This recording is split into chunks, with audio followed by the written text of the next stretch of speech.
যে মধ্যবিত্ত আৰু নিম্ন মধ্যবিত্ত সমাজলৈ সকাহ 12 লাখ টকাৰ লৈকে আমাৰ কোনো ৰাইজে এতিয়াৰ পৰা ইনকাম টেক্স দিব নালাগিব 12 লাখ টকালৈকে ইনকাম টেক্স ৰেহাই দিয়াৰ মিনিংটো হৈছে যে তৃতীয় আৰু চতুৰ্থ শ্ৰেণীৰ কোনো কৰ্মচাৰীয়ে এতিয়া ইনকাম টেক্স দিব নালাগে জুনে মাহত 1 লাখ টকা দৰমহা পায় তেওঁলোকেহে ইনকাম টেক্স দিব লাগিব তানে 12 লাখ টকা বছৰ আৰু মাহত 1 লাখ টকা উপাৰ্জন নকৰা কোনো ব্যক্তিয়ে এইবাৰ আৰু আয়কৰ দিব নালাগে ইয়াৰ ফলত মই এক প্ৰকাৰ দেখা পাওঁ যে আমাৰ চৰকাৰী কৰ্মচাৰী প্ৰায় সকলোৱে ট্যাক্স আউটাৰ পৰা যাৰ বহুত দিন চাকৰি হোৱা নাই বিশেষকৈ নতুনকৈ চাকৰিত যোগদান কৰা 5 বছৰ 10 বছৰ 15 বছৰ চাকৰি কৰা কোনো লোকেই ইনকাম টেক্স দিব নালাগিব ব্যক্তিগত খণ্ডটো উদ্যোগসমূহতো কাম কৰা খুব কম মানুহে ইনকাম টেক্স দিব লাগিব এক প্ৰকাৰ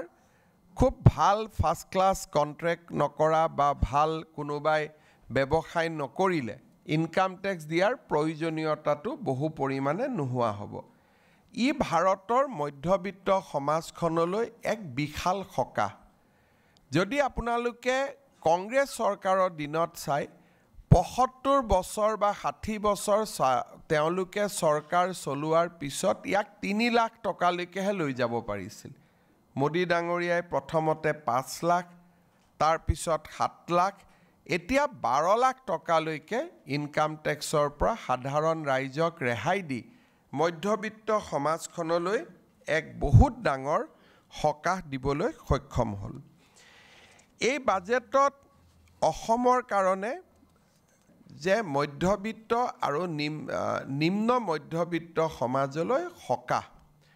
12 লাখ টকাৰ লৈকে আমাৰ কোনো ৰাইজে এতিয়াৰ পৰা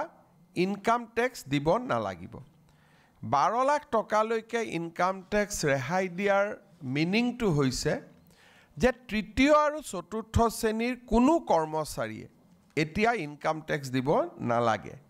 জুনে মাহত 1 লাখ টকা দৰমহা পায় তেওঁলোকেহে ইনকাম টেক্স দিব লাগিব তানে 12 লাখ টকা বছৰ আৰু মাহত 1 লাখ টকা উপাৰ্জন নকৰা কোনো ব্যক্তিয়ে এইবাৰ আৰু আয়কৰ দিব নালাগে ইয়াৰ ফলত মই এক প্ৰকাৰ দেখা পাওঁ যে আমাৰ চৰকাৰী কৰ্মচাৰী প্ৰায় সকলোৱে ট্যাক্স আউটাৰ পৰা যাৰ বহুত দিন চাকৰি হোৱা নাই বিশেষকৈ নতুনকৈ চাকৰিত যোগদান কৰা 5 বছৰ 10 বছৰ 15 বছৰ চাকৰি কৰা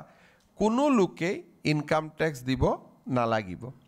ব্যক্তিগত খণ্ডটো উদ্যোগসমূহতো কাম কৰা খুব কম মানুহে ইনকাম টেক্স দিব লাগিব এক প্ৰকাৰ খুব ভাল ফাৰ্স্ট ক্লাছ কন্ট্ৰাক্ট নকৰা বা ভাল কোনোবাই ব্যৱসায় নকৰিলে ইনকাম টেক্স দিয়াৰ প্ৰয়োজনীয়তাটো বহু পৰিমাণে নোহোৱা হ'ব ই ভাৰতৰ মধ্যবিত্ত সমাজখনলৈ এক বিশাল সকাহ যদি আপোনালোকে কংগ্ৰেছ চৰকাৰৰ দিনত চাই 75 বছৰ বা 60 বছৰ তেওঁলোকে চৰকাৰ চলোৱাৰ পিছত ইয়াক 3 লাখ টকালৈকেহে লৈ যাব পাৰিছিল মোদী ডাঙৰীয়াই প্ৰথমতে 5 লাখ তাৰ পিছত 7 লাখ এতিয়া 12 লাখ টকালৈকে ইনকাম টেক্সৰ পৰা সাধাৰণ ৰাইজক ৰেহাই দি মধ্যবিত্ত সমাজখনলৈ এক বহুত ডাঙৰ সকাহ দিবলৈ সক্ষম হ'ল এই বাজেটত অসমৰ কাৰণে